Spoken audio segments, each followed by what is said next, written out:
So, before we begin, I wanted to introduce the concept of how lighting works on a ball.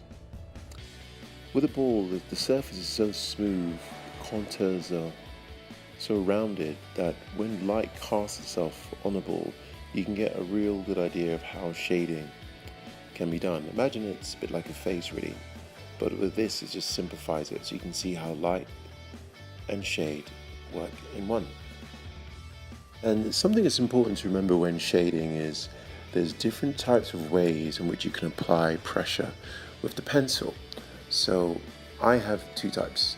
With type A, for example, this will be used in the lighter areas because you're not actually pressing that firmly onto the piece of paper. But with type B, you're going to put a lot of pressure onto that paper, and that will create an effect in the stronger areas and darker areas.